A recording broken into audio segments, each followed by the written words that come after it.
BlogTalk Radio.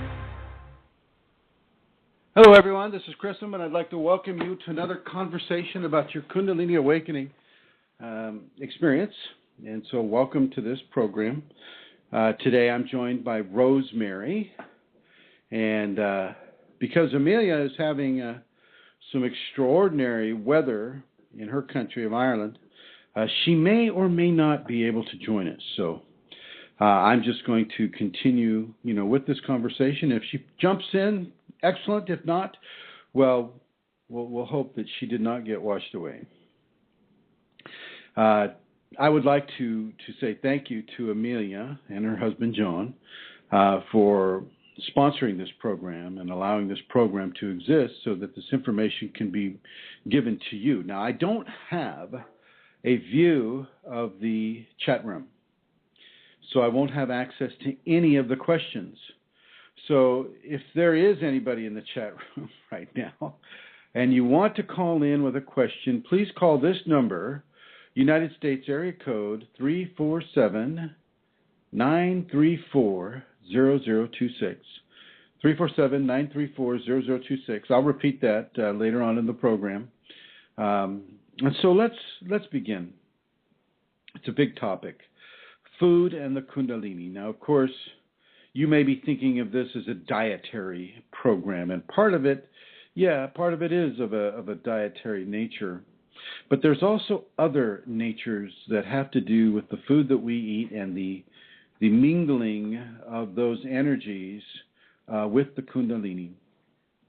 As I've mentioned in other programs, what we want to do is we want to allow the Kundalini in us to choose the food that we eat. But sometimes that communication may not be as clear as we'd like it to be. And so the Kundalini will leave it up to your discernment to eat the foods that are most appropriate for you. Okay? Now, there is a doctrine of signature. A doctrine of signature is basically a descriptive method of nonlinear communication, I guess, is the best way I can put it at the moment. So, for instance, an orange. Well, an orange is the color orange, but it's also that very nutritious fruit, that citrus fruit that we eat. But the orange, being the color orange, also being the color of the second chakra, has that doctrine of signature. So if you look at the qualities of the orange and the qualities of how we interact with the citric acid, which is the vitamin C, and the prana that's affixed to the orange, and you look at the fact that it's blooming, or it's harvested in the winter time when many other fruits are not available. This is a doctrine of signature, the signature of how we interact with that food, and how it comes to us, and the color of it, the shape of it, the design of it, how the orange, comes out in these little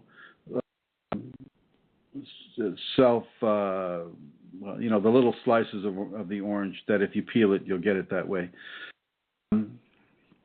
This all adds up to a doctrine of signature, and so that's something that I will be bringing up. So, for instance, the same thing with the tomato. It's red, and it grows on the earth. It literally almost grows on the earth.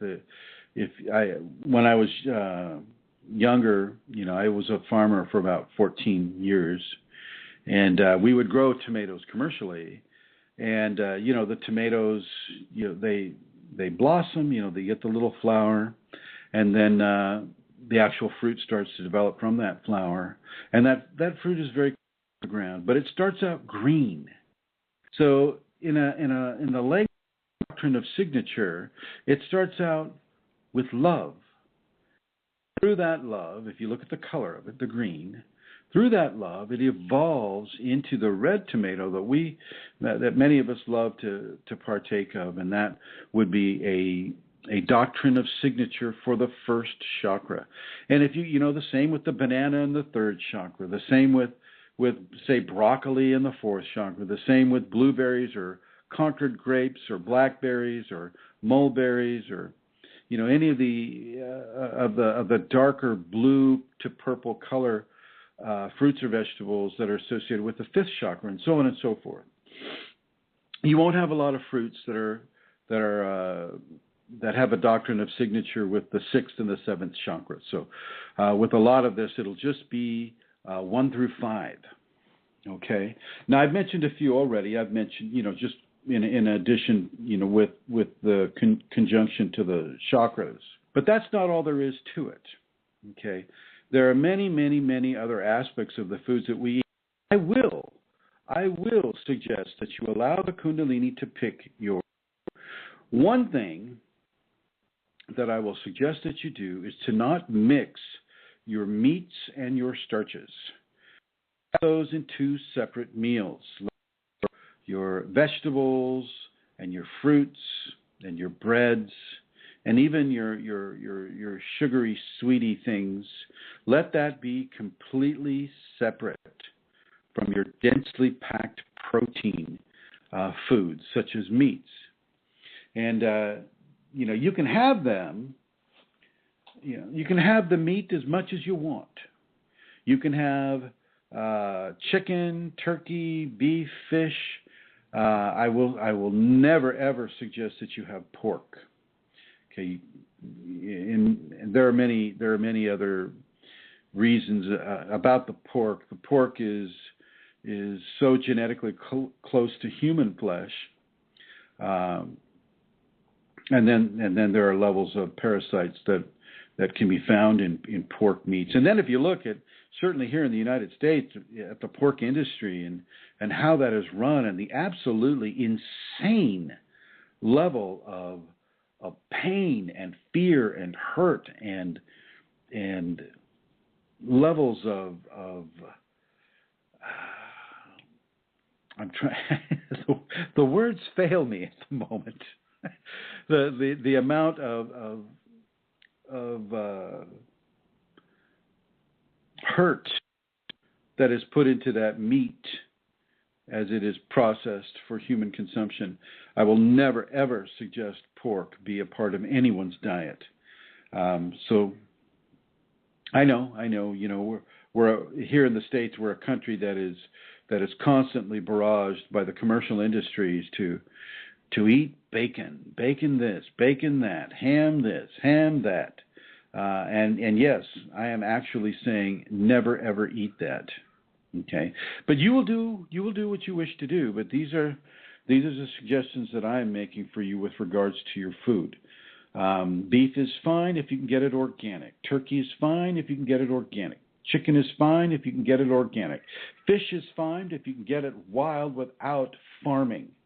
I never will recommend farmed fish of any species, only because the little cage that they grow them in is really it's an inappropriate and really it takes me right back to how the pigs are raised and how many of the chickens also are raised. But my Kundalini has not advised people not to eat the chicken. But if you can find the chicken organic, free range, not painfully dispatched into the next world, then you can go there. With regards to the jerkies are dried meats. I would also stay away from the sodium nitrates that are used to cure many of these meats. And so there you have it with regards to the meats. And I see someone is joining me at the 520, and hello to you. And I welcome any of you to call in at 347-934-0026. With regards to the vegetables, let's just go ahead and get into that. Carrots, organic, everything that I suggest to you, if you can get it, just understand I'm talking about organic fruits and vegetables. I am not talking about commercially farmed tomatoes or carrots. I used to farm the as I mentioned before, we grew tomatoes, wheat, corn, rice, beets, beans, and vegetables of that nature. And I cannot begin to tell you the amount of pesticides and fertilizers that we poured over those thousands of acres. Okay, and this was before we all knew about toxic corporations such as Monsanto. But this is how it was back in the late 60s, early 70s. The farming community didn't really know about the hazardous effects of the pesticides until we had the crisis in California with the mayfly, and then the then Governor Jerry Brown decided to spray the cities with malathion and parathion and all these things, and that's when everybody kind of woke up to hey, what's going on here? Okay. So within a Kundalini context, everything I mentioned to you will be organic, pesticide, and fertilizer free. And if it's of a meat or the quality of a living being that is giving its life, that it may join with you in your Kundalini process, well then once again, it needs to be organic, it needs to be free-ranged, and it needs to be treated in very good conditions. As much as you can possibly get this and as much as you can possibly research this, I would recommend that you do so, because this is what's going into your body, and this is what is beginning to support your energetic anatomy. And so, as I speak to you on the radio about this, I want you to understand that you are what you eat in an energetic anatomy context.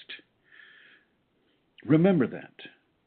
Remember that. Be thankful for the food that you have. Actively put your hands over that food or put your eyes over that food and say to yourself, thank you. Thank you. And if it's of a certain animal, say, thank you. If it's a cow, if it's a chicken, if it's a turkey, if it's a fish, if it's something like that, just say thank you to that beautiful creature that has given itself so that it may join with you in your community as you begin to build your energetic anatomy towards Kundalini awakening. Butter and dairy is fine, as long as it's organic. Butter you can mix with the meat. You can have butter with the meat dish. You can also have dark bread, such as like a very dark rye, with the meat dishes. But for the most part, you want to keep any and all carbohydrates and sugars separate from the densely packed proteins. I'm going to ask Rosemary here. Rosemary, are you asking questions? Are you writing down questions? No, okay. Rosemary is a very profuse note taker, and I think that has served her well. So we'll continue. So we have the carrots, we have the tomatoes, we have the many different varieties of lettuce. These are all good. Definitely consume them. If you have any doubt about your Kundalini instructing you on what you need to do in order to eat food that supports your Kundalini energetic anatomy, then go with these brief guidelines. Eat of the red fruits and vegetables. This would be cherries. This would be apples, like a red delicious apple. This would be strawberries, raspberries, even cranberries that are red. There are some red grapes out there. Radishes are this way as well. Look for the red fruits and vegetables, and consciously know that you're consuming this as a gift to the first chakra. And do this with each of the first 5 chakras. So you would go from the red to the orange fruits and vegetables. You have bell peppers that are orange. You have carrots that are orange. You have oranges that are orange. All of the different fruits and vegetables that are orange. Quinces are orange. Tangerines are orange. Many different fruits and vegetables that are orange. Not quite so many as are red or green, though. The orange ones, you're going to have to look for a little bit harder and definitely consume them for the second chakra. The third chakra would be, of course, the first thing you're going to think of with yellow is bananas. And so eat those organic bananas and give that gift of sustenance. Consciously give that gift of sustenance to that third chakra. And then with the yellow fruit, you can also go with some of the more yellow fruits wherever you can find them. Make sure they're organic. I noticed that some of the fruits that I partook of in the Amazon, were a very distinct yellow, and that's beside the bananas. I think there's a cacao, outside covering of the cacao was yellow, and that was quite tasty. And some of them I can't even pronounce because they're somewhat strange in their appearance and the word itself. But there are yellow fruits that you can put in. So partake of them. Partake of them. And also with the green, the green, there's too many to list. Here's something that isn't commonly discussed: is all Kundalini activations start at the heart. It's like a big check mark. All Kundalini activations and awakenings start at the heart and then ricochet down to the first. Okay?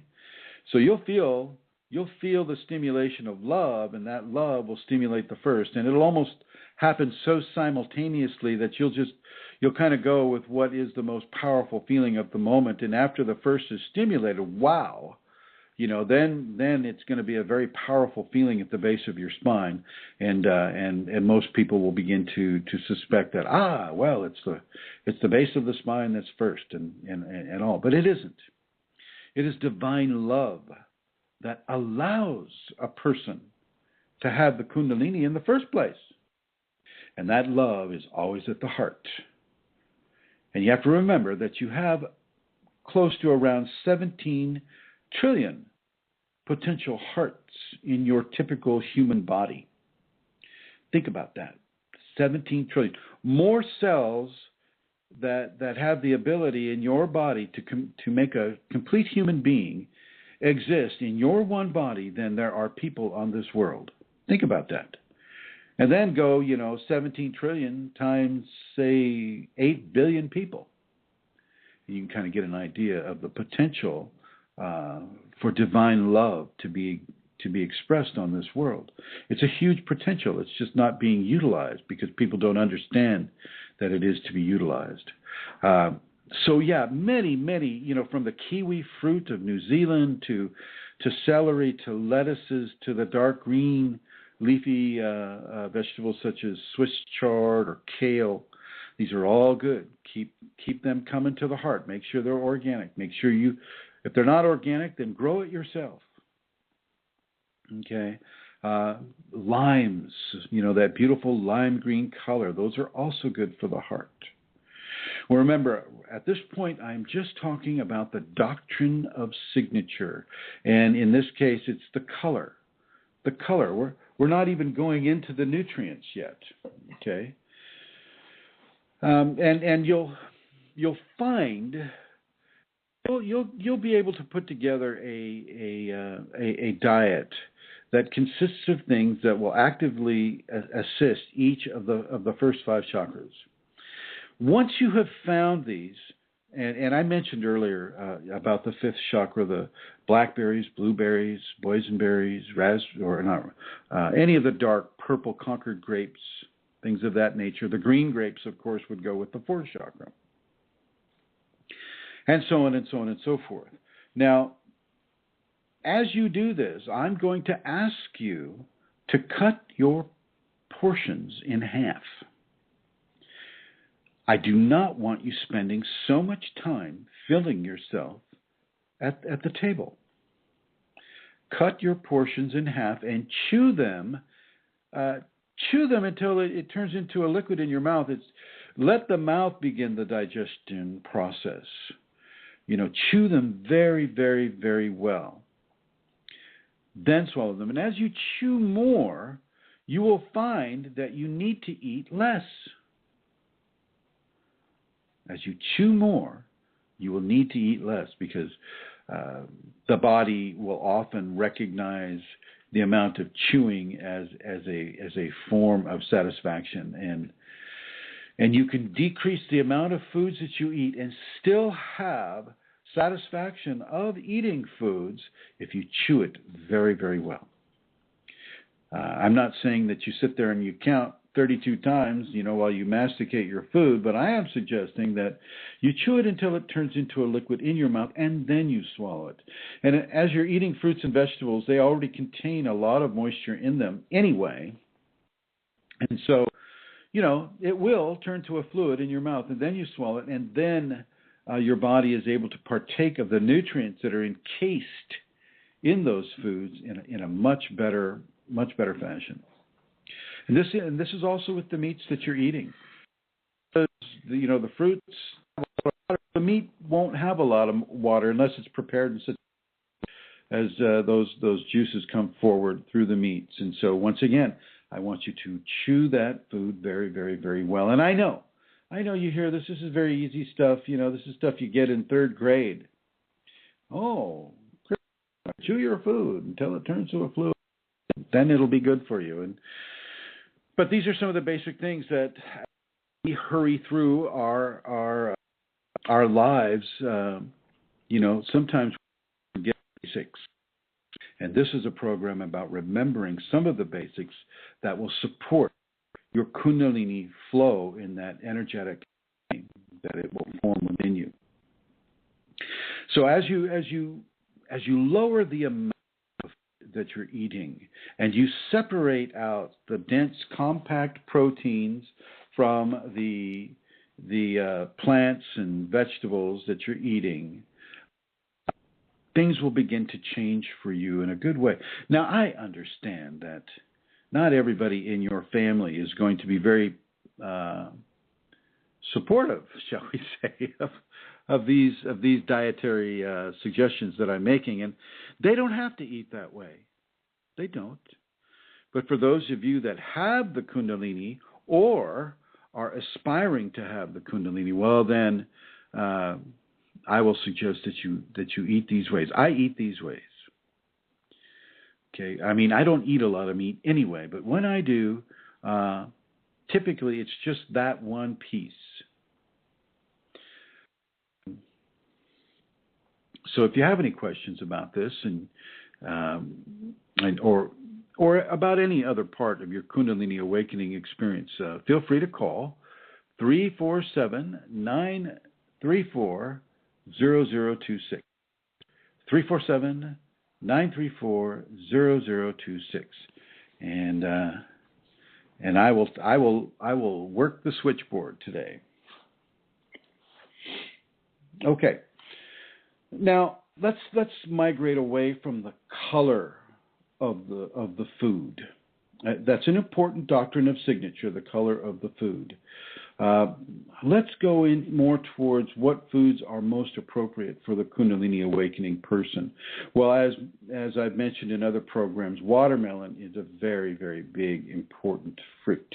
And yes, I know it's not available all throughout the year, but for those of you who do have it available to you, consume the watermelon as soon as you begin experiencing Kundalini awakening symptoms.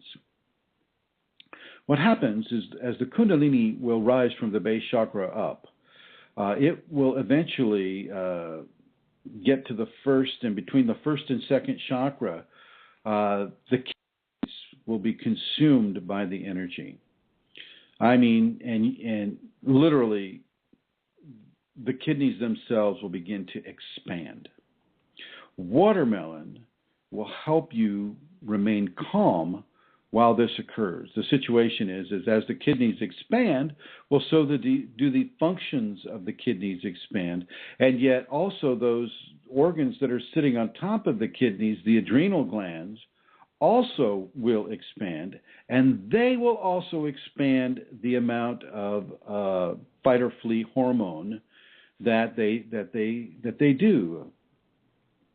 And this can cause you to feel very, very, very anxious and fearful or impatient or annoyed or any of the qualities of anxiety that can come to you as your kidneys are expanding. The watermelon can really help you find balance within this aspect of the awakening. So do partake copiously of the watermelon. Partake copiously of it, especially in the morning. I will suggest that you have one slice every day of watermelon. Now let me go ahead and check. I have a caller, so just a moment, please. And we're back on the air, and that's one of our very, very, very treasured friends. Her name is Jan, and I'd like to welcome her to listening to the program, because I can see her right there, her phone number. So if anybody else would like to just listen via the telephone, the number's 347-934-0026. So as we're examining what the watermelon can do, fruits have combinations of nutrients. They have combinations of nutrients that are unique and different for each fruit. And just like the Kunalini has a combination of symptoms and a combination of causality, each individual, so do these plants have a very, very unique composition in and of themselves.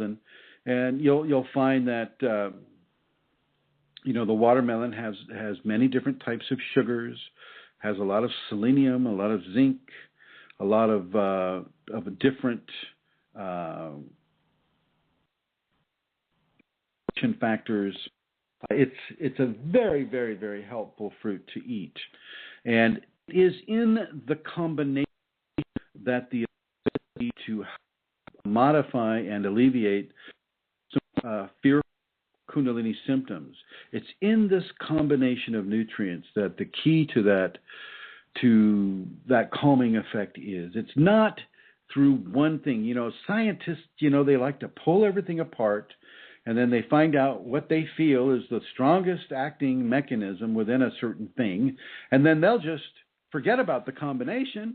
They'll just use that one aspect of that one case fruit, and this is a huge error. Humanity did not develop watermelons so that only one aspect of the watermelon could be used. That's like that would be like you and I taking a watermelon and only eating the seeds. Okay, because the seeds, the most powerful part of a plant is that which it uses for reproduction, right? So since that's the most powerful part, as the scientists might hypothesize, well then that's what we should use to eat. Yeah, it doesn't taste good, but hey, it's the most powerful part. I like the combinations that are in foods, the nutrient combinations that exist in foods. And the nutrient combination that exists in the watermelon is exceptionally useful to people that are having Kundalini awakening. Same with the coconut. We look at the coconut, and if you look at the doctrine of signature of the coconut, well, in many cases it's either green or it's brown. If the green ones, I think, are used mainly for the water that's within them, whereas the brown ones are used for the meat of the nut, but also for the milk or the water that's within them. The inside is white. Okay, it's a beautiful, beautiful, beautiful food, and it has so many uses here. I can't even start to describe all the many uses of the coconut, which we really have just only discovered within the last decade. We've really just begun to touch the levels of usefulness and the complexity of the many nutrients that make up the combination of nutrients for the coconut.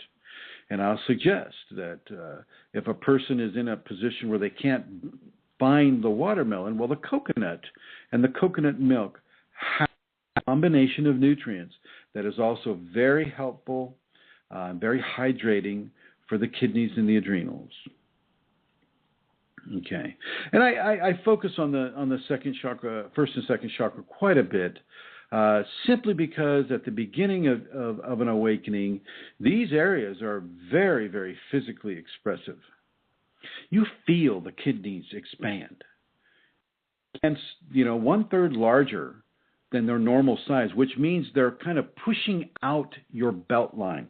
You can reach your hands back, and you can feel the actual kidney pushing its way through the skin. Now, this is just it's a temporary thing, but it is a real thing. As those kidneys are transformed by the Kundalini, you need to stay hydrated. You need to stay out of fear, even though the fight or flee hormone will be pushing fear into your system.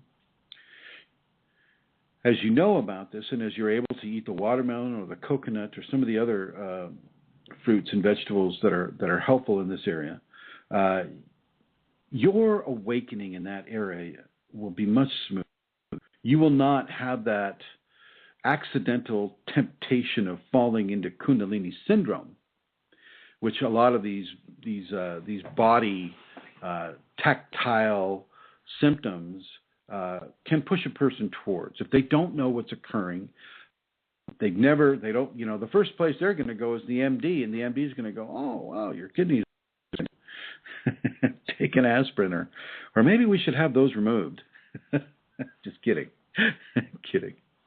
Anyway, so each food for Kundalini has a very specific makeup of different nutrients that will begin to help the person have a happy and healthy Kundalini awakening. Let's go over to the meats now for a second. If that animal has been slaughtered in a painful way, well, a lot of hormones are excreted by the animal's own glands that are very representative of the other hormone that the adrenals in the humans give out. These hormones saturate the meat, and when you eat the meat, you partake of that anxiety and that fear, because that is the way that they were killed. So be very, very, very careful and do your best. If you have the animal and you raise it, well, then I would suggest that you prepare that animal in a very kind way for its imminent passing, and you find a level of gratitude, a strong level of gratitude for that animal as you partake of it, and that you are in many ways what you eat. So be that kind person, kind predator. And one moment.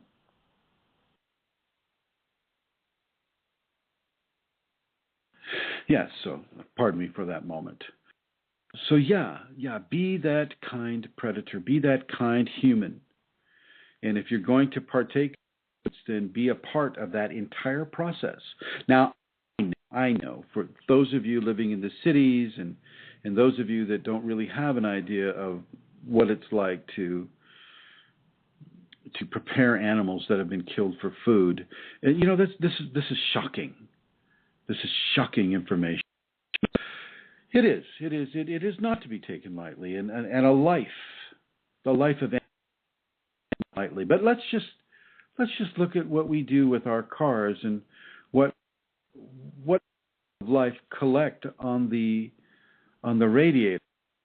Those bugs and butterflies and wasps and dragonflies and moths and ladybugs and all of those things. All those pretty indiscriminately, don't we? So that none of us, if we drive a car, then we're doing a lot of things just so that we can go to point B. Okay, but I am not pushing a vegetarian regimen on people, because I know from my experience with the Kundalini that the Kundalini requires meat sometimes, and sometimes of it.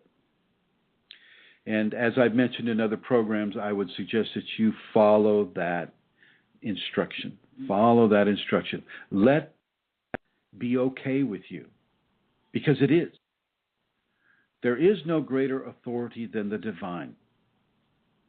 And the divine knows what we do not. And one of the things that the divine is that it knows how to nourish its Kundalini children. It knows what nutrients they need. Okay, and of course, as I mentioned in other programs, it will tell you often. But if you haven't reached that level of communication with it yet, or if you're aspiring towards Kundalini, these food choices that I've been suggesting will be helpful for you. But also the attitudes that you adopt as you're eating the food choices will also help you. Okay, if you are what you eat, well, you are what you think as well. And so think positively about yourself and about what you're consuming.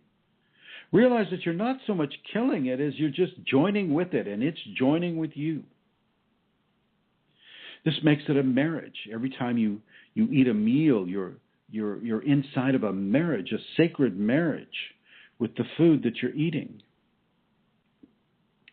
I was just reading the other day, I think on the website, scientists have just discovered that, wow, plants have feelings. Or shall we say that plants respond to feelings. And I think that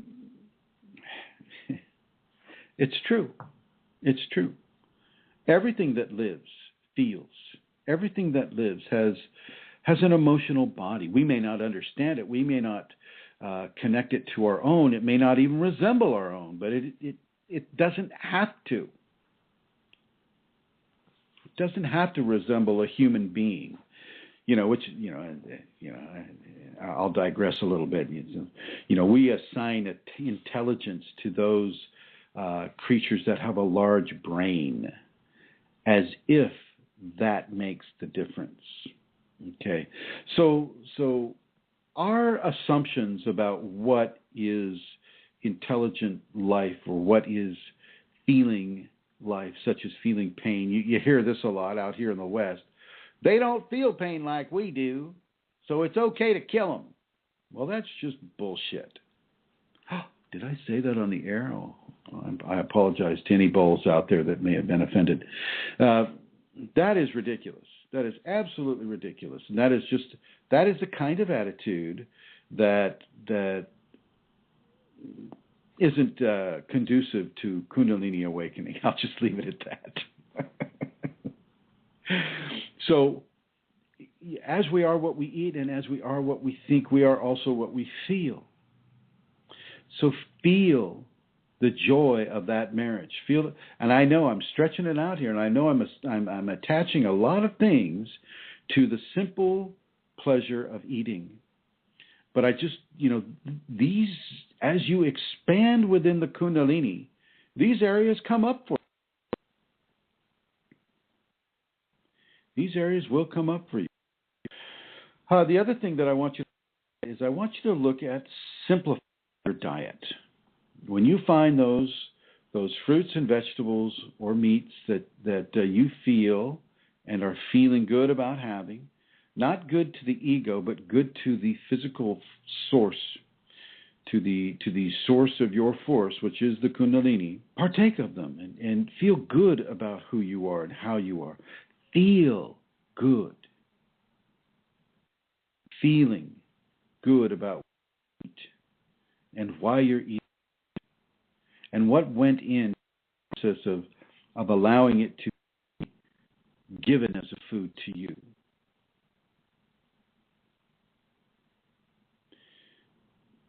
This is only long and drawn out because you're hearing it didactically from a person. It is not hard to do. And as you look at the food, all of this occurs in a nanosecond. Your gratitude doesn't take long. Gratitude is there or it isn't. And it's there in a split second. Just like, as you look at your food, you can have that gratitude, you can have that knowledge and that information about all that went in to bringing that food to your plate, to your table. So know this and feel this. Use those three things, okay? What it is, okay? What you think about it, what you think about yourself as you're about to have that food, and then how you feel about having that food. Now, don't let your ego run away with this. You know, the ego wants to control everything. And so don't let your ego run away with, you know, making you have a certain type of feeling. Know what it is. Know what it is. Okay. Know that the ego is this, and the ego will try to control what it is you eat, and it'll do that by helping you to desire a certain thing. I would suggest that you do not give in to your desires. Give in to the requirements of the Kundalini and the requirements of the body. Many desires that we have are based in taste, the taste of the food, right? Or the smell of the food, the smell and the taste. Well, what happens if that food is really bland?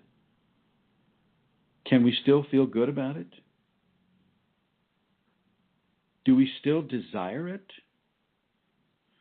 Probably not. I mean, what I have found in my own self is that if I can, when I come into a situation where I'm eating bland food, so when I travel, most of the foods I'm not really enthusiastic about. So I'm picking a lot of the bland foods, the foods that have the least amount of processing, the foods that don't give me an attachment of desire based upon its taste or smell. Okay. I will suggest to you to really simplify your diet. Simplify it, chew it really well, be grateful, even though it is not super tasty or, loaded with MSG, monosodium glutamate to enhance the taste. I will suggest that you really, really try for a very, very simple, bland diet. And I'm going to bring in another quality here that I want you to consider. I'm not going to make it, unless you're a private student, I won't make it a real strong suggestion because, well, it's eggs. I want you to just eat the yolk of the egg, not the white part. Just like I did at breakfast today, I had 2 eggs, and I took the fork and I just cut away all the white material that I could, and because I don't really enjoy eggs that much, but I enjoy the fact that this life and this food was given to me to consume, and so I'm very grateful for that aspect of it. Do that every day. And if you can, do it as its own little separate micro meal. So have an egg every day, and I won't suggest raw eggs. I don't suggest those, simply because of how most of the eggs are produced in the United States, with salmonella being such an unpleasant experience that I will not suggest anybody eat any kind of raw egg at all. But I will suggest that you eat yolk, and so that means that you'll have to have it over hard boiled, over medium. In some way, you need to be able to access just the yolk, not the white of the egg. Now, if you're somebody who's doing a lot of hard, heavy exercise and work, that's different. Then you can have that white part of the egg. But the yolk of the egg is the part of the egg that is giving to your neural systems. Your neural systems are one step below your energetic anatomy. It's very important for the energetic anatomy to be expressed along the lines of the neural system. Okay? And so have those eggs. Those eggs are very, very beneficial in that area. And I know many people are vegans, V-E-G-A-N-S, not vegetarian, but vegan. And I will never suggest anyone become a vegan. And I don't buy into any of the hype around all the vegans doing this or the vegans doing that. Vegetarianism, I'm okay with. You can still have kefir and dairy products that provide vitamin B12 and, essential nutrients such as that. And that will allow you to live a happy and productive life and can, yes, definitely assist you in your awakening of the Kundalini. But I will not suggest veganism. Veganism, to me, is a dangerous fad. And it's based upon the incorrect thinking that I don't want to kill anything except they're killing massive amounts of plants and bacteria and things like that, but that's okay. So basically, they're kind of making a judgment about death, and they're choosing what they want to kill, but they're not admitting that they're killing anything because in their mind, plants don't have emotional bodies. And so I will not suggest veganism at all. I will suggest vegetarianism, and that's fine. But the most that I will suggest, this condition of eating or this choice of eating foods, I will suggest is being an omnivore. An omnivore takes a little bit from many, many, many different food groups. Okay, this is very similar to that 80-20 diet. If you ever read that book, I don't know who the author is, but it's very much like a primate diet where the primates, being hunter-gatherer communities, they will partake of many, many different food groups, and I will suggest that you do this as well. So omnivorism and vegetarianism, I'm very supportive of. Carnivorism or veganism, I am not supportive of. And this is coming from my Kundalini. Oh, I just thought of another orange plant would be a pumpkin. Pumpkins are quite orange too. So if you have any questions and you'd like to call me up here in the studio, the number is United States area code 347-934-0026. 347-934-0026. And we'll continue. Now,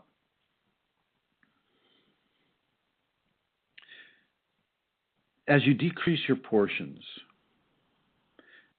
doing very well, and you're separating the starches from the meats and things of that nature, you're going to find yourself losing weight. Don't be afraid of this. Even if you're a very, very thin person, don't be afraid of this. Allow this to occur. Now, if you lose too much weight, then I'll suggest that you add, definitely some more fat into your diet.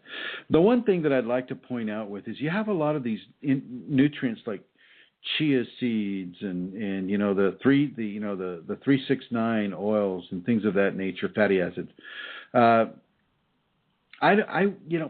People tend to think that if something is good, then more good thing is better. And what I'm going to suggest for you right now is that balance is the best thing. Don't, eat a truckload of chia seeds simply because they're good for you, simply because they're a fad. The same thing goes with coconuts.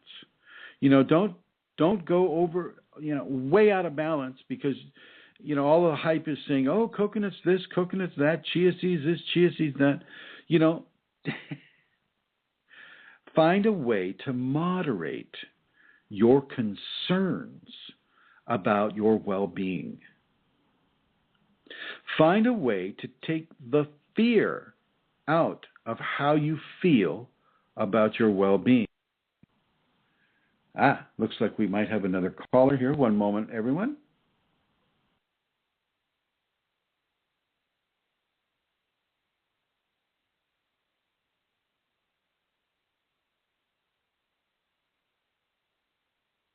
Okay, we have a question here. Okay. Hello. Hi, Master C. Hey, Fashji, how are you? I'm good. I have a number of questions. Okay. Just three. Okay. First I'm ready. off, when you talk about meats, Michigan is probably one of the largest repositories of Muslim people here in the States. I didn't know that. And they have what is known as halal meat. Allahu Akbar. Halal.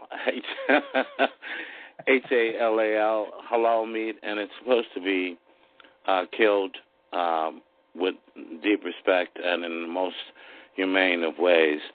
Do you suggest that might be, if it is indeed raised organically, that might be the best way to go? That could be a good way. Now, a lot of people in various belief systems, they'll adopt a belief system, but they won't really live it. You know what I mean? Right. So right. if you can find a farm or a place where that people are taking that seriously, then I would think that would be an excellent place to go. Okay. As long as you're not eating pork. Right. Muslims don't eat pork, though, do they? They don't eat pork. No. It's like poison to them. Okay. We spoke of watermelons, and of course, growing up in the South, in Texas, we used to have yellow meat watermelons. Is there a superiority of the red meat over the yellow meat? Is that a natural watermelon or is that a GMO watermelon? No. It's been around longer than the GMO, I think. Okay, all right. Yellow. Mm-hmm. That has a level of pigmentation. Right. The pigmentation towards the yellow. So you're it's basically the yellow versus the red, and I'm going to suggest, although I have not had a yellow fleshed watermelon, Fashi. Okay. So from an experiential basis, I can't really give you the answer that you need. But I do know that with the red flesh, it does have an extremely rapid and active advance into the second chakra and the kidneys and adrenals. Okay. And the other melons? There are a number of different melons. Honeydew is green. Honeydew is green, and that's a very good fruit to have. Of course, and the cantaloupe is once again a second chakra melon. Okay. Now, lastly, I'm going to go back online. Would you at least address the iodine matter again, please? Oh yes, absolutely. Because I've started to take one that is not the type that you mentioned, because this one was easier. And was it Lugol's? Which one are you taking? Nascent or something like that. Is it potassium iodide? No. Okay, no, all right. Then I would not suggest it. For the radioact, we brought that up in conjunction with Fukushima and the radioactivity that's being released in the Pacific Ocean. Right. For radioactive, it's potassium iodide, and the one that I found the most information on was Lugol's, Lugols. Right. And that's potassium iodide. Now with etomidine, which is the one that I take, that is an oral iodine that has been electrified. Etomidine, basically this is an Edgar Cayce remedy, and it's just amazing how he came upon it. Through his source, what we would call Kunalini. It was developed by the shamans first of ancient India as a way to fight malaria. And so they were able to concoct it in certain ways. It came out as a really thick, dark brown syrup, and the person would take that, and they would eventually recover from malaria. Okay. Well, as the missionaries, invaded India and trying to turn everybody into Christians, they found one missionary guy found out about this, and he started to try to replicate it in a laboratory back in the States. Well, Edgar Cayce's source suggested that Edgar Cayce team up with him, and they did team up together, and they formed an oral iodine that they called a tomidine. And what it is that you get this iodine in big vats, and they electrify the iodine for 30 days, which changes the molecular composition of the iodine and gives it the special benefits that it gives. Now, you're saying you're having a hard time getting it? No. I mean, I can get it. It's just that this other one was more. It's called Nascent, Nascent iodine. And this is from. Is this from Florida? Yes, as a matter of fact. Yeah. Basically, Magnificent. Yeah. That's not bad. That's not a bad product. I know of that product. I know that they're changing it a little bit, but that's okay. Right. You'll probably have to take more of it than you would of the atomidine. I only take a drop. A drop has over 600 mcgs of iodine in it, and that's enough for me. Right. Okay. But with the nascent stuff, that's not bad. Yeah, I mean, if you purchase that, go ahead and follow the directions. But as you follow the directions, you do what your Kundalini's telling you about it. Right. Don't just read the label. Right. She told me to only do a drop, and if I do a drop, it's okay to try out twice a day. But I found that once a day is just fine. Yeah. If you take 2 drops, I found out, and maybe other listeners have found out as well. If you take 2 drops, your heart rate goes up because it's a heart stimulant. And you just feel a little anxious. You feel like you have to do something all the time. And, it's hard to meditate. It's hard to go into a more balanced behavior. Yes. Okay. Thank you very much, sir. Well, you're very welcome. Good to hear you, Pash. Yes, sir. Thank you for calling. Thank you. And if anybody else has a question about what they're taking or what they're eating or what they would like to take or eat with regards to their energetic anatomy as from a Kundalini context, then feel free to call in 347-934-0026. Okay, so continuing on, as you eat a simplified version of your food, this begins to detach you from the egocentric desires of having a lot of sugar or having a lot of stimulant. And by stimulant, I mean like that hot sauce, and especially for the people at the beginning of their awakening or within the first 3 or 4 years. As you mature within your awakening, you can go back to having the hot sauce or the caffeine or any of that stuff, but depending on your Kundalini and how it advises on that. But in the beginning, as you're nurturing these finer states of being, I will suggest that you begin to simplify to the point where your ego is not being satisfied by what it is you consume. Okay, it's not being satisfied. It's not being propped up.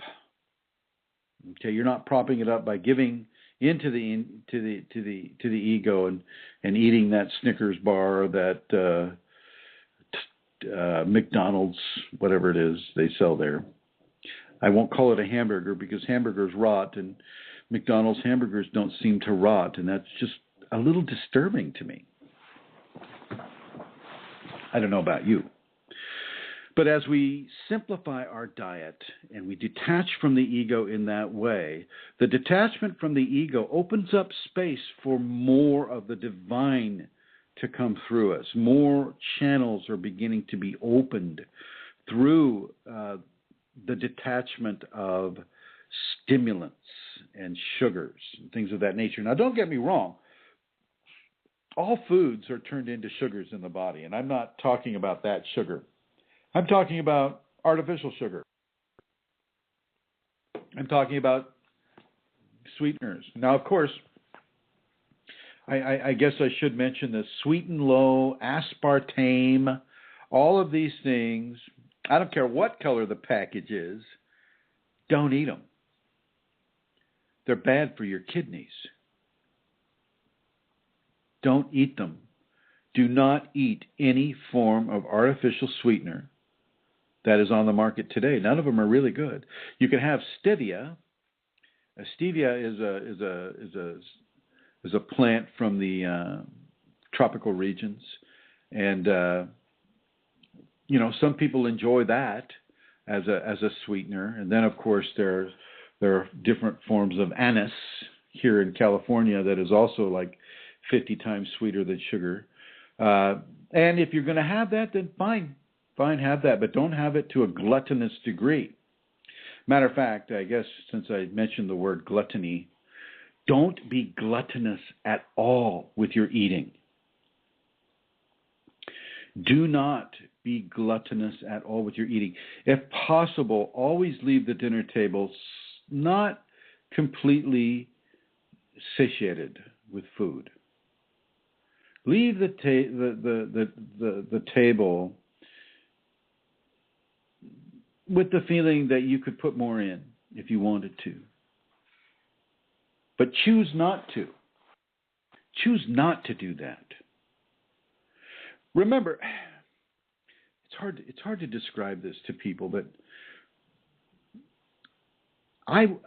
with my Kundalini arranged for me to have a job where I could practice towards the Kundalini. I mean, I was very, very blessed by the Kundalini to be able to work an 8-hour-a-day job and to be able to meditate and pray times a day, every day.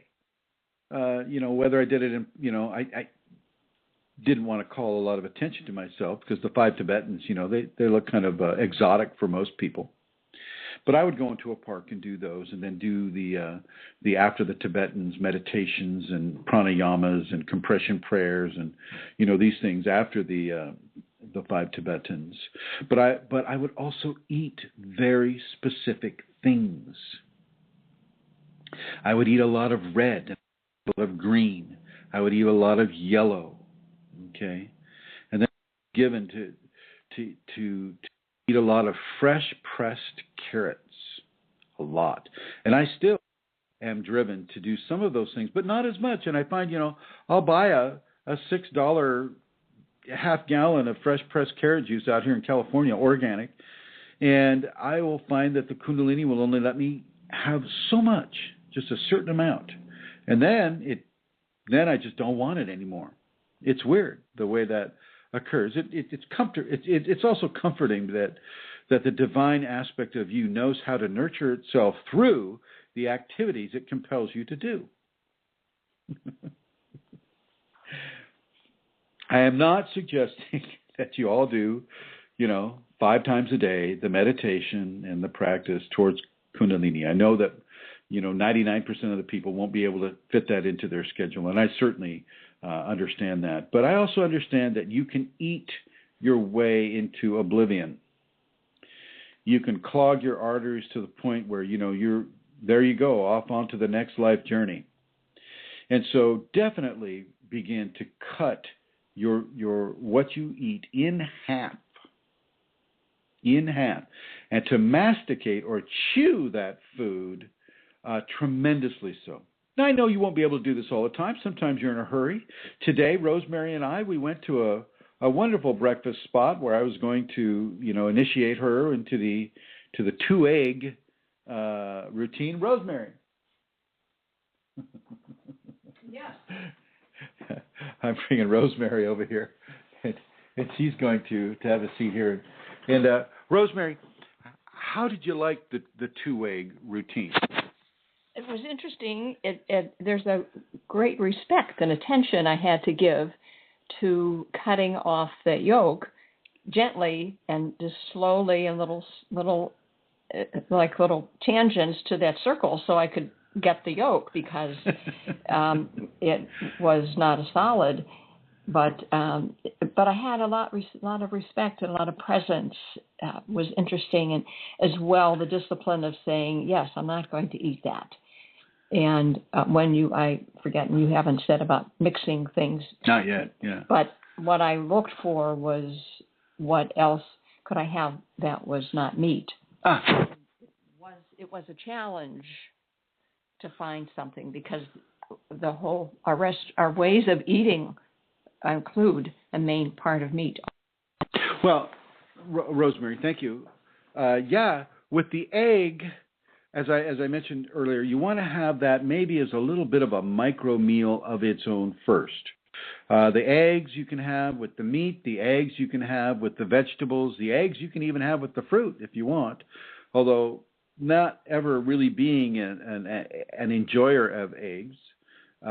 I'm a little challenged in finding where you would put it I guess you could put it in a smoothie, and you could have it that way too, in addition. So the eggs and the butter and some of the dairy products like cheese, it slides. Those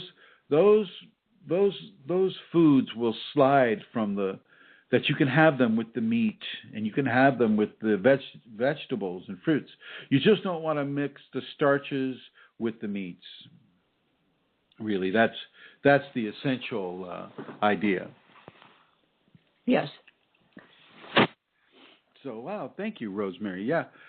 So Rosemary and I went in, and I'm talking about not having enough time to do all these things. Well, we went into the restaurant, and I kind of gave her a little instruction on cutting out the yolk, and my eggs came, and they weren't exactly, they weren't very close to where I could have them and get them down. And so they went back to the cook, and he hardened them up a little bit, and then I had them. But I couldn't, I had a Skype call that I had to get to. There was a lot of interference and a lot of stuff, and so I had to hurry. And so I wasn't able to masticate my food the way that I normally would. I wasn't able to eat my breakfast in such a peaceful way. But all that being said, I left the table slightly hungry, which was okay. Poor Rosemary, she had to be part of that hurried state. And I have to say, she's doing very, very well. Matter of fact, she finished her breakfast before I finished mine, and she did very well with it. Rosemary, congratulations. You're doing well. And I am putting her through some hard stresses. And she's holding up. She's holding up. Kundalini is not easy. Don't ever let anyone tell you that it's easy. But it doesn't have to be as hard as somebody that might have Kundalini syndrome. And so we would always work away from the Kundalini, away from inserting fear into the process. I have to say that with Rosemary, she is being given a full serving, shall we say, since we're talking about food. She's being given a full serving of many of the attributes of Kundalini, certainly from a beginner's point of view. She's had some symptoms so far, and these symptoms will be increasing. Matter of fact, after the show here, I'll be giving her another energetic infusion just to help her along her way.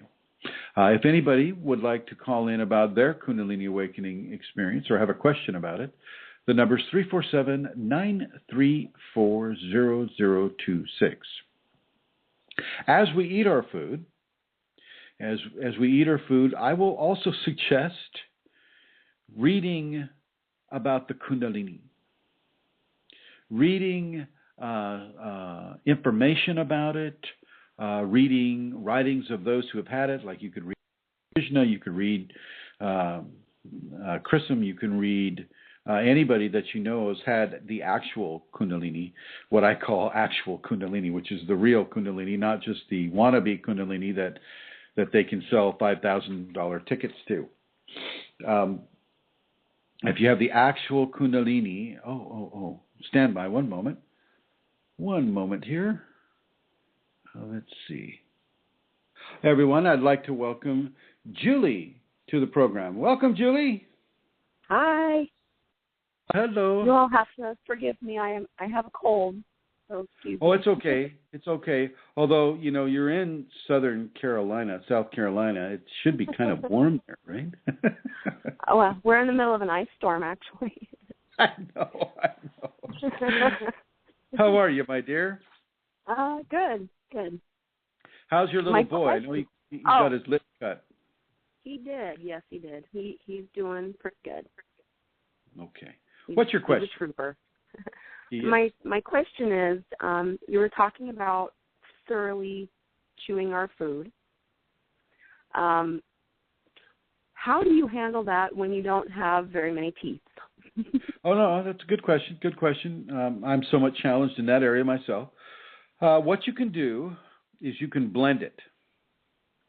So if you're having fruits or vegetables, well, there are certain combinations, as Rosemary mentioned. I haven't gone into the juicing combinations, but I will get into that in the 47 minutes I have left.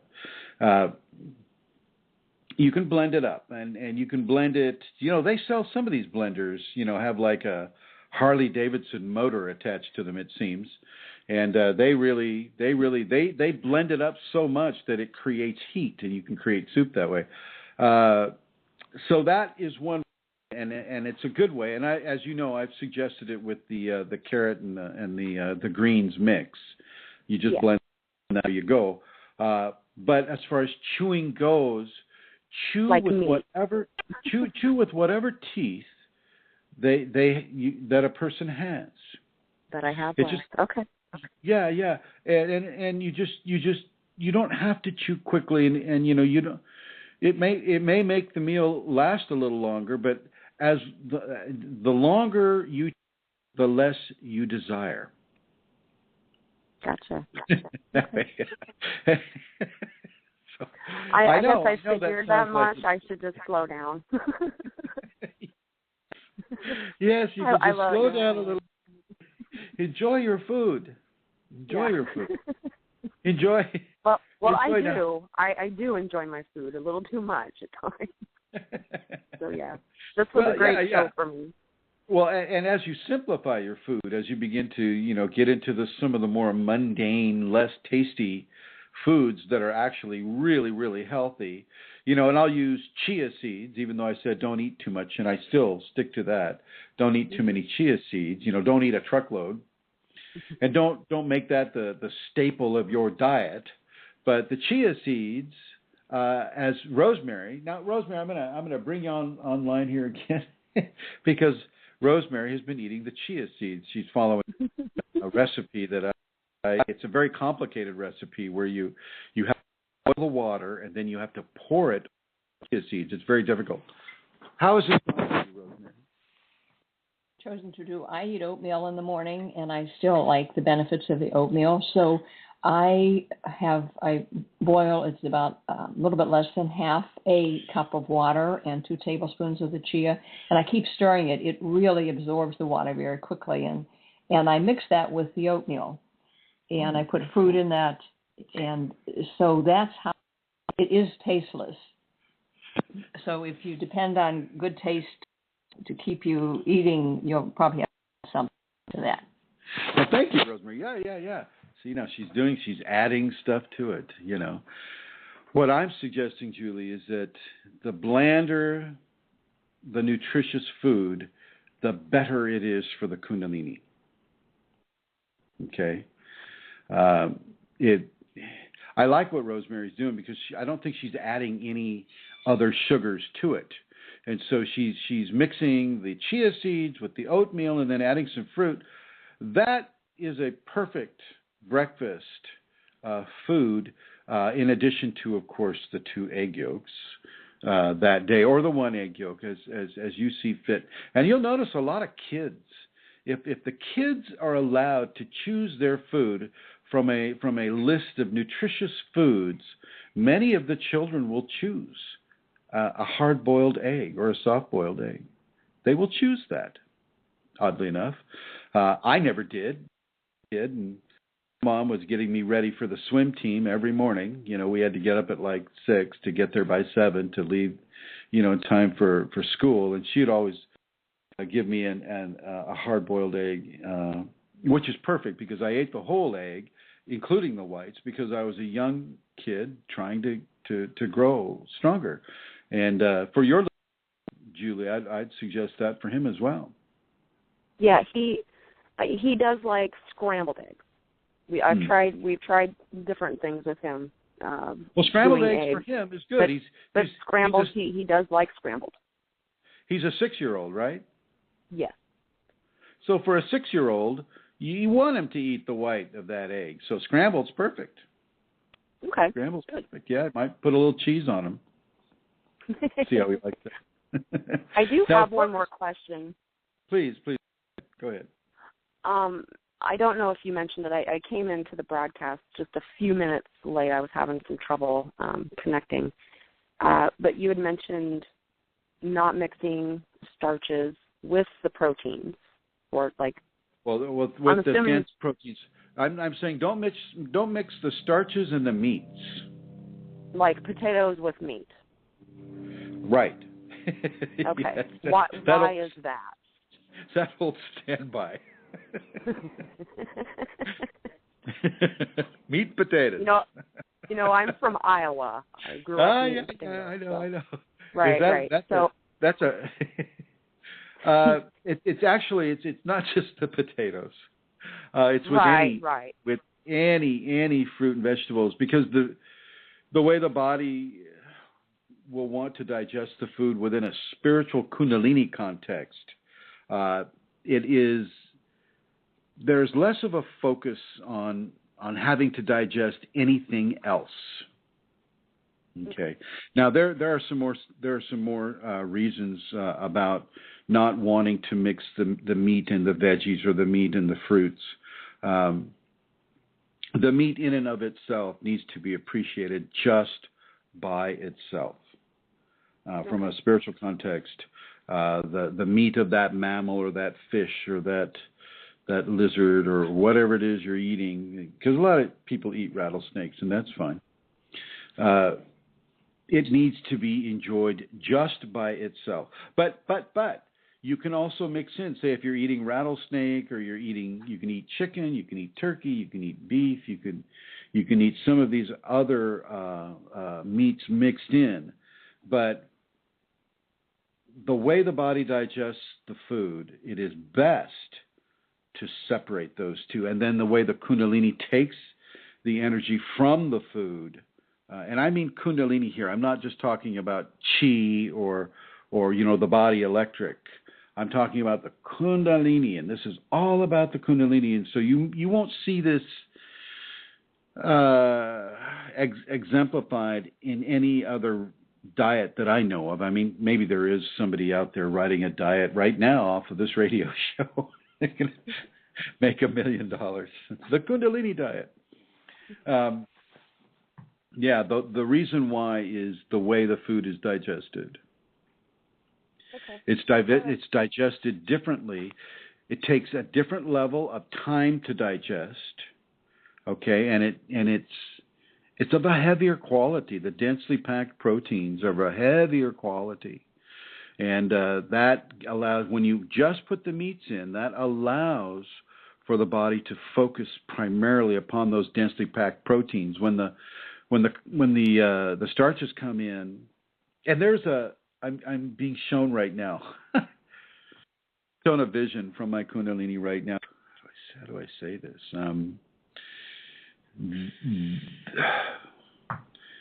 There are aspects of the starches and the meat that disqualify each other when you mix them.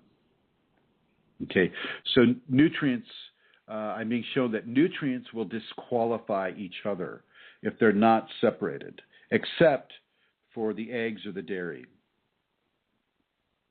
Okay, and that's something, because a lot of people don't like the dairy, lactose intolerant, whatever, and so they'll start drinking coconut milk or things of that nature. Well, you want to keep that separate because dairy is being used, to say, you can go with the meat and the dairy, and then the fruits and vegetables with the dairy. Well, that's not the same with the coconut milk or with the, soy milk or any of those things. Those are vegetables. Can't mix them, right? Okay. I wish I could give you a more scientific no, explanation for this. That's a perfect explanation. No, that's absolutely perfect. I've got some rearranging with my eating to do.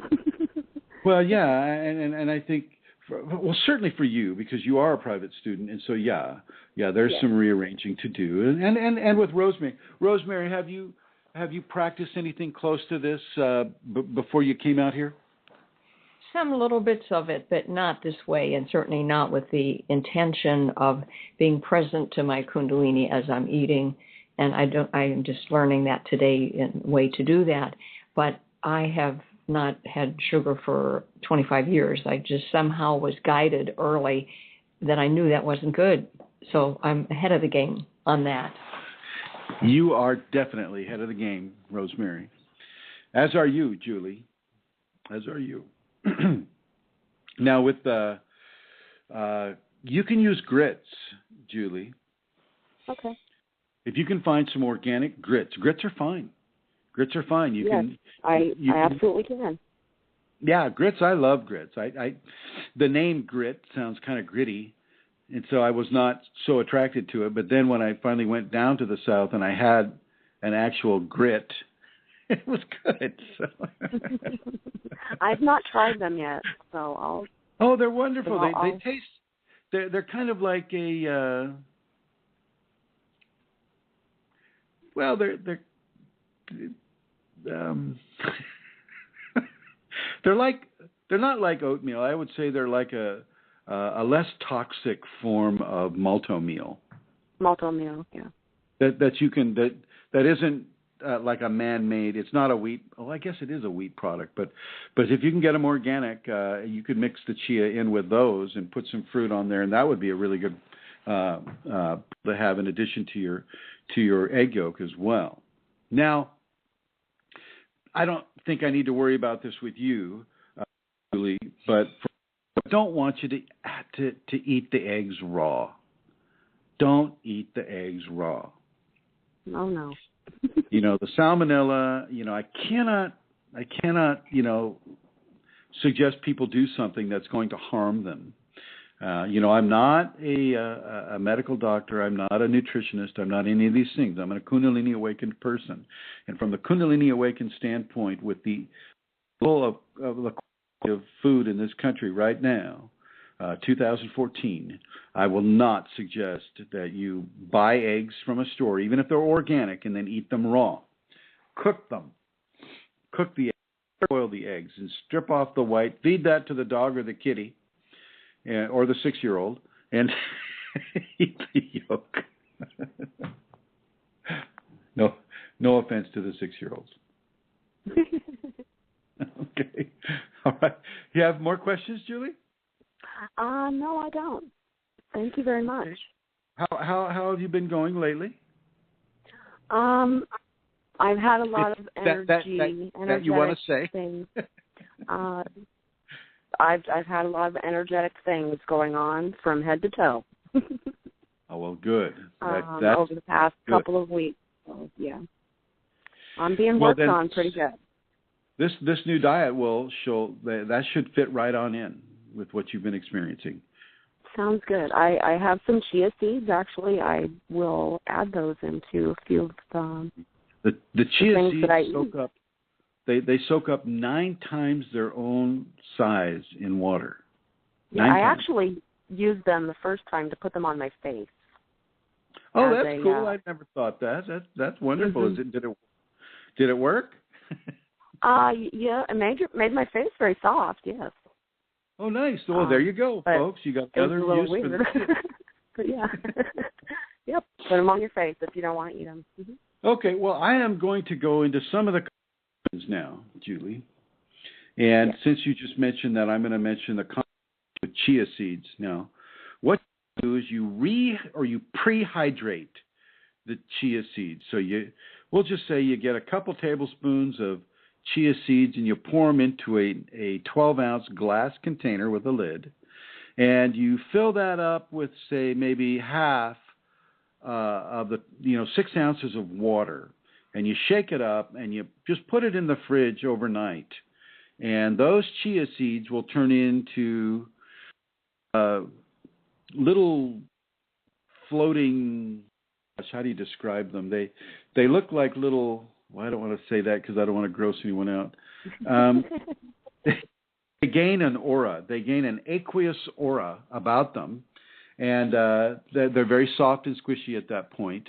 And then you pour fruit juice into the bottle. I did this last night under the supervision of Rosemary and Francine, who's here at the house.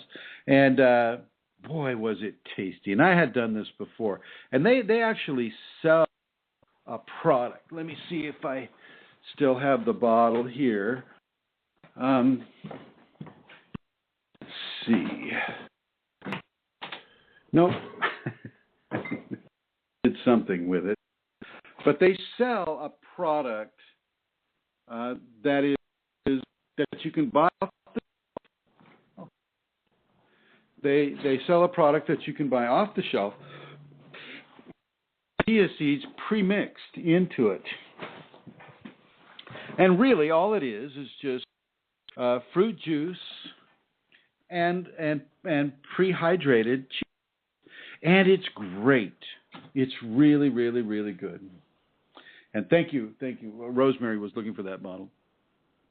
So you can do that with the chia seeds. Now, there are certain recipes. One that's being given on the Kunalini Awakening ! On Facebook that involves a lot of ingredients, but I like it, and my Kundalini likes it, and I'll go ahead and see if I can get on over. Oh, wait a minute here. Let me get back there, and I'll go ahead and kind of describe that to you here right now. Let's see here. No, that's not it. And go with it.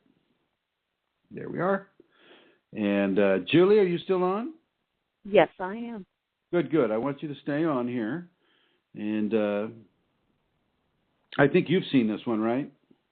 The turmeric. Is it the turmeric? Yeah, the turmeric. Drink. Yes, the one. Mm-hmm. That's the one. Now, turmeric is known for many years as having anti-tumor activities, and it's also helpful in many other ways. And here's the recipe for anyone who would like to try it. 1 cup of hemp or coconut milk, okay?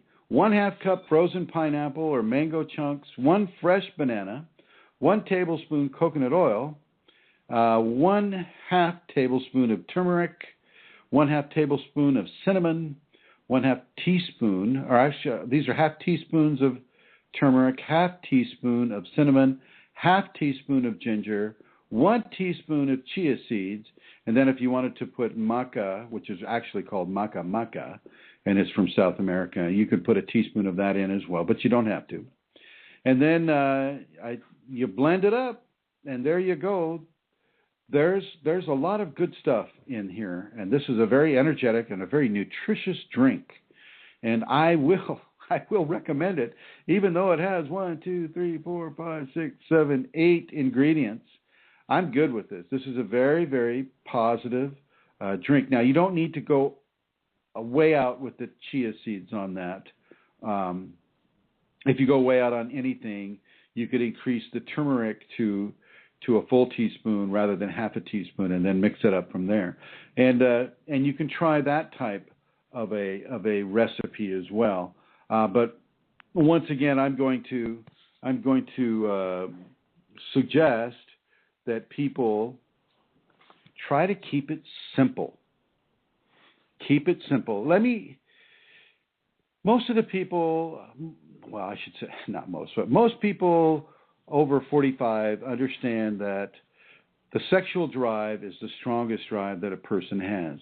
Well, when the sexual drive tends to diminish because, for the men at least, a lack of testosterone, the eating, the drive to eat increases in it, and that will replace the sexual drive. And I want to warn you against that. Do not replace eating with sex, or sex with eating. Did I say that right? Do not replace sex, because of a low sex drive, with an increased amount of consuming.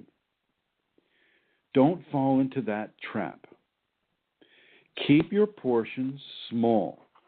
From a Kundalini context, keep your portions as bland as you can, or as natural and organic as you can, within a Kundalini context. Don't try to recover desire-based activities with eating. Okay, and I'm not saying this to you, Julie. I'm saying this to everyone. Oh, I think we've probably all been there before at some point. Not all of us, but well, maybe not all of us, but I think So yeah, I think you have to reach a certain age before you can really get into that.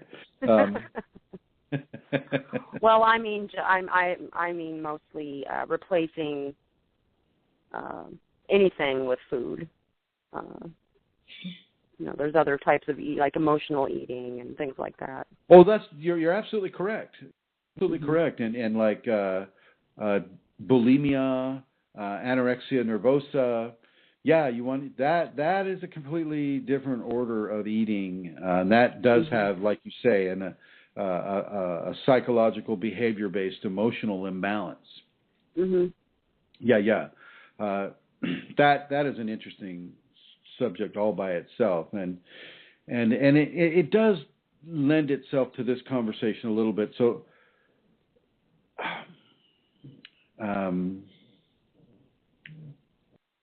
one moment here. I'm struggling to obsessive compulsive behavior can be carried over into the food and a person's intake. Kundalini people often are born with a level of obsessive compulsive behavior. Do a whole show based on the OCD. Okay, it is not bad. It is not something that you need to protect, but it is something that you want to control. Difficult to do sometimes when you've got a kid that's licking the doorknobs because he's obsessive compulsive. But when you realize that this can have a direct tie-in with Kundalini later in life, well, that OCD takes on a very different quality.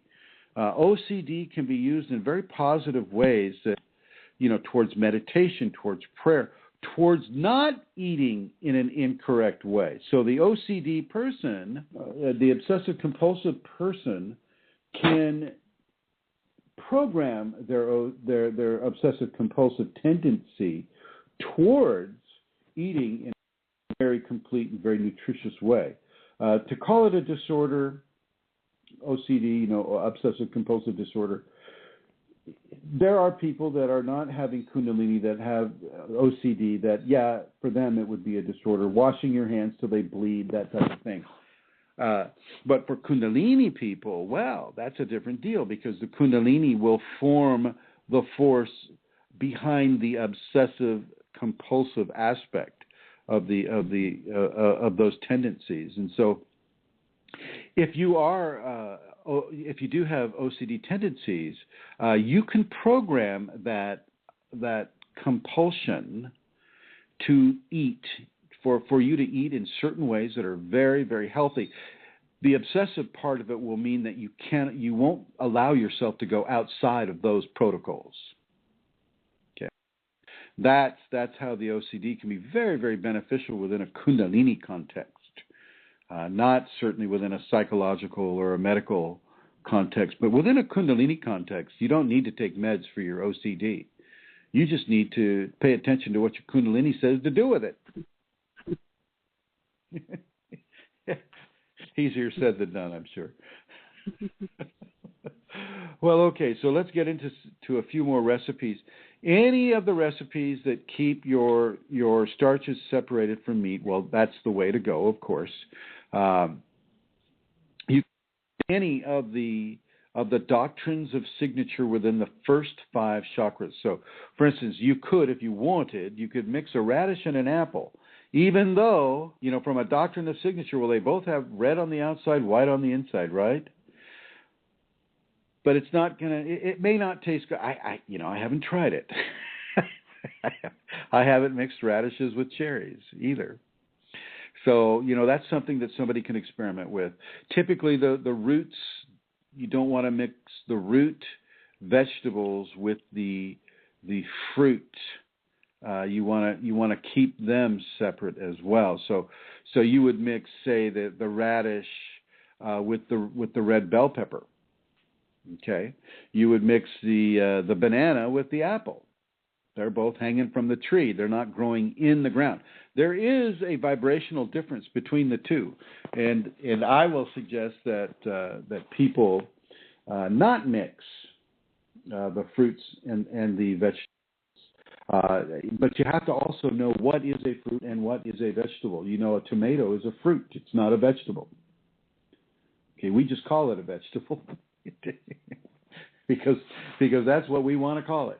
Whether it is or that, we could call it an insect. And that's what we would call it because we want to call it that, not because that's what it is. With those combinations, you can add some of the spices that you saw in the turmeric drink. You can also keep it as bland as possible, like what I showed you with the different types of lettuces mixed with the carrot juice.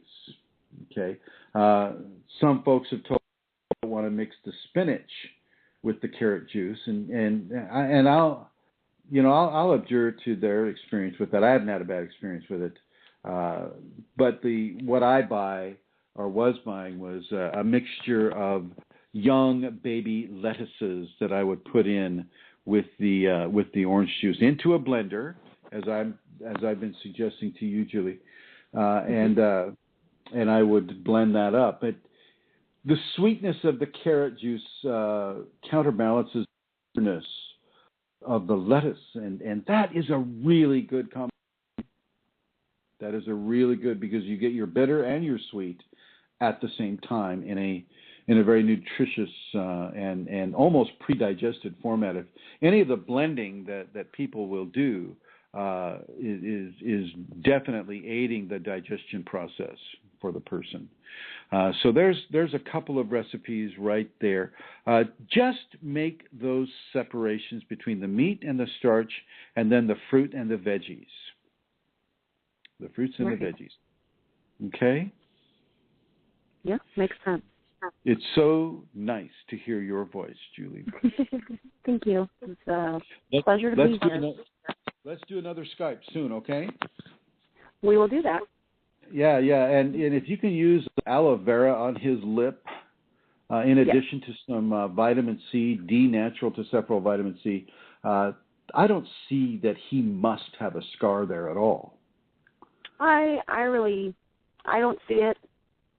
Okay. I don't see there being much of one. If there is, I think it will go away pretty quickly. I think so. And if not, well, there's a mustache, right? He's happy with his Band-Aid mustache right now, so.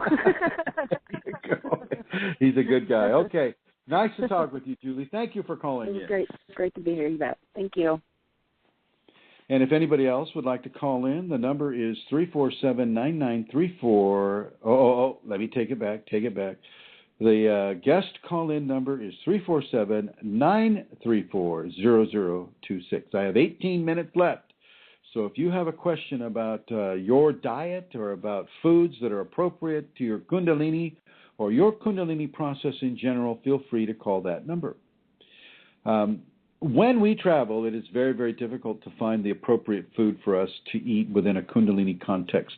I just want you to understand that Your Kundalini knows where you're going, what you're doing, and how you're doing what you're doing. And so don't worry too much. It knows that you're traveling. It knows that. And it will make whatever resources that are the best for you available to you as you travel through. So for instance, you'll be compelled to go to a certain restaurant or a certain store to buy a certain thing, and that will be what it is you're going to eat. You can also pre-pack foods that you know will be helpful to you, like on the airplane, if you're going to be on an airplane, or if you're going to be on an extended road trip. Rosemary and I, we've gone up to Mount Shasta from Santa Rosa and back. That's the round trip. That's 10 hours in a car.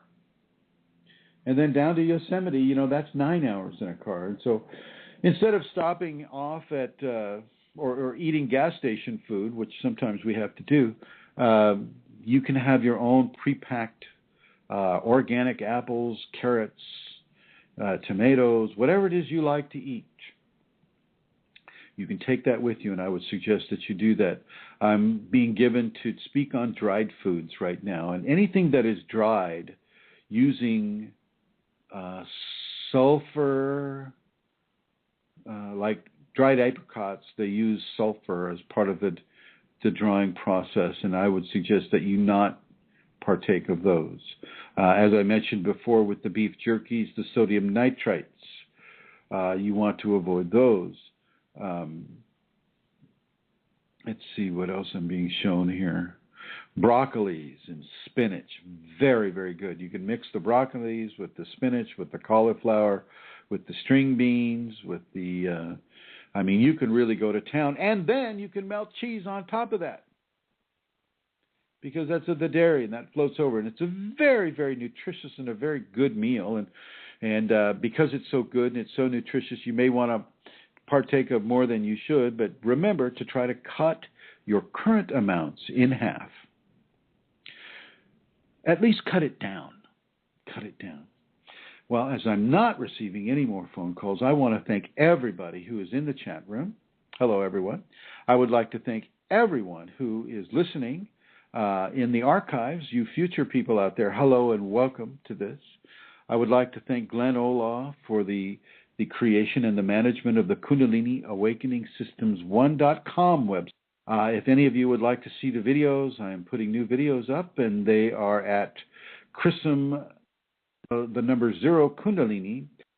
To me, when I made that account, it looked like Chrism O Kunalini, so I like that. And we have about 278 or so videos there for you to partake of. If you wish to, there's Facebook groups, Kundalini Awakening, ! Kundalini Awakening Systems 1, which is a private group. And we have Kundalini Healing, all on Facebook. On Yahoo, we have a Kundalini Healing group on Yahoo, and Kundalini Awakening Systems 1 at yahoo.com. And I believe that we also have Google+. We have the Kundalini Awakening Systems 1 group on Google+. So we are out there, ladies and gentlemen. We are out there, and we are having the Kundalini, and what a blessing it would be for you, too, to partake of this amazing, beautiful, evolutionary energy at the base of your spine and at the middle of your heart. Thank you all for listening.